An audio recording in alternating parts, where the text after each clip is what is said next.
Hello everyone, welcome to my channel. Today we'll discuss about the summary of the chapter that is cell structure and function. This chapter has been taken from grade 8 NCERT science book. So let's get started. So I want to tell you before this, I have already posted the full chapter video also. You can go through that also. So now let's start with the summary, like what we have learned. All organisms are made of smaller part called organs. जितने भी organisms होते हैं वो smaller part से बने होते हैं जिनको हम ऑर्गन्स बोलते हैं. ऑर्गन्स जो होते हैं they are made up of cell smaller part. जो ऑर्गन्स होते हैं जैसे कि स्टमक हो गया, लंग हो गया, they are called our organs. तो ये ऑर्गन किससे बने हुए हैं? ये स्मॉलर पार्ट से बने होते हैं. The smallest living part of an organism is a cell. So this is very very important. This is very very important. MCQ fill up also, it can be asked in the form of true fall also, right? Like the smallest living part of an organism is an organ, is a cell, tissue. So you must know the smallest living part of an organism is a cell. तो cell को सबसे पहले किसने observe किया था? The cell were first observed in cork by Robert Hooke in 1665. ये cork क्या होता है? ये cork is obtained from the bark of a tree. Right now cells exhibit a variety of shapes and sizes.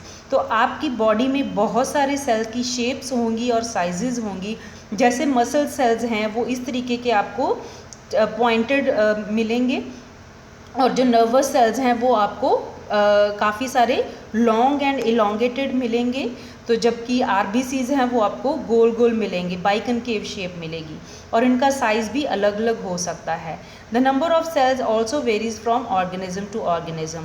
ये नहीं है कि आपके पास बहुत बड़ा ऑर्गेनिज्म है तो उसमें नंबर ऑफ सेल्स ज़्यादा होंगे, जबकि आपके पास एक ऑर्गेनिज्म है जिसका साइज़ बहुत छोटा है, उसमें सेल्स छोटे होंगे. इससे कोई रिलेशन नहीं है. इसी तरीके से क्योंकि नंबर ऑफ सेल्स जो होते हैं they also vary from organism to organism. Some cells are big enough to be seen with the unaided eye. Example, hen is an example.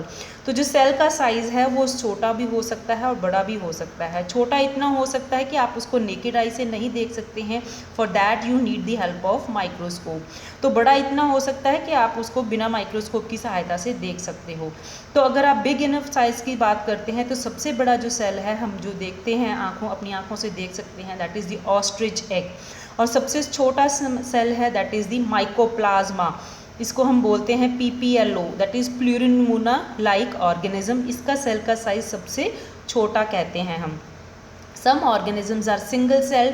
कई ऑर्गेनिज्म आपको ऐसे मिलेंगे जो सिर्फ एक ही सेल से बने होते हैं और एक ही सेल सारी बॉडी का फंक्शन करता है, जैसे कि अमीबा, पैरामीशियम हो गए. While others contain large number of cell, जैसे कि ह्यूमन बींग्स हैं, बफलोज हैं, एनिमल्स हैं, प्लांट्स हैं, they are contain large number of cells. तो इसलिए हम उनको मल्टी सेलुलर ऑर्गेनिज्म बोलते हैं. The single cell of unicellular organism perform all the basic function perform by a variety of cells in multi cellular organism. तो जो एक single cell होता है वो सारी ऐसी प्रतिक्रिया उसमें ऐसी होती है जैसे ही कि एक मल्टी सेलुलर ऑर्गेनिज्म होती है, लेकिन वो एक सिंगल सेल ही सक्षम होता है और सारी बॉडी के फंक्शन जो है वही कैरी आउट करता है. Now the cell has three main parts. So this is also very very important question. What are the three main part of the cell? The cell membrane, cytoplasm, which contains smaller component called organelles, and the nucleus. What are organelles? Organelles are the membrane bound structure. This you will read up in the higher class. और लेकिन जितना NCERT में है we have already discussed about them. So some of the organelles that we have discussed in the chapter is chloroplast, then we have discussed about plastage, right, and vacuole also. Now nucleus is separate from cytoplasm by a nuclear membrane. जैसे ये nucleus है ये किससे separate होगा? So if it is the cytoplasm तो इस nucleus के बाहर एक न्यूक्लियर मेम्ब्रेन होगा, right. Now the cells without well organized nucleus, that is lacking nuclear membrane, are called prokaryotic cell. So this is also very very important question. This can be asked, what do you mean by prokaryotic cells? So those cells which do not contain well organized nucleus, that means they are lacking nuclear membrane, they are called the prokaryotic cell. जैसे कि bacteria and blue green algae. तो इनका जो nucleus होता है वो well organise नहीं होता. जो इनका जो न्यूक्लियस होता है वो that lies directly in contact with the cytoplasm because they lack the nuclear membrane. तो प्रोकैरियोटिक सेल्स को हम मानते हैं कि ये सबसे पहले जो जितने भी हमारे they were probably the first living things to evolve on the earth. Now plant cell differ from animal cells in having an additional layer around the cell membrane called cell wall. Plant और animal cell का सबसे बड़ा difference ये है कि plant cell के पास cell wall होती है जबकि एनिमल के सेल के पास सेल वॉल नहीं होती है. मोस्ट इम्पॉर्टेंट सेल वॉल आपकी लिविंग होती है या नॉन लिविंग होती है? It is the non living. This is also very very important question. Now colored bodies called plastids are found in the plant cell only. तो ये एक cell wall के अलावा जो प्लास्टिड्स होते हैं वो भी सिर्फ प्लांट्स में पाए जाते हैं जो कि एनिमल्स में नहीं पाए जाते हैं. Green colour plastid contain chlorophyll are called chloroplast. तो ऐसे प्लास्टिड जिनका कलर ग्रीन होता है जो कि हमें फोटोसिंथेसिस में हेल्प करते हैं प्लांट्स को, ऐसे प्लास्टिड्स को हम बोलते हैं chloroplast. Now plant cell has a big central vacuole unlike a number of small vacuoles in animal cells. This is also one of the very important difference between plant and animal cell के जो plant cell होते हैं उनका central vacuole बहुत ज़्यादा होता है, जो बहुत बड़ा होता है और vacuole में क्या होता है? dissolved sugars and salt.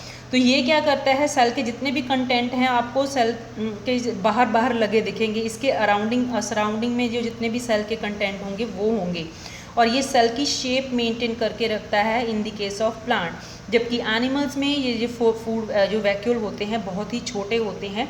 तो बात करेंगे अगर हम अमीबा में भी जो एक वैक्यूल पाया जाता है जिनको हम बोलते हैं फूड वैक्यूल, क्योंकि वहाँ पे डिज़ोल्व शुगर और सॉल्ट नहीं होते हैं उस वैक्यूल में. So they have that is called food, that's why they are called as the food vacuole. Thank you so much for watching.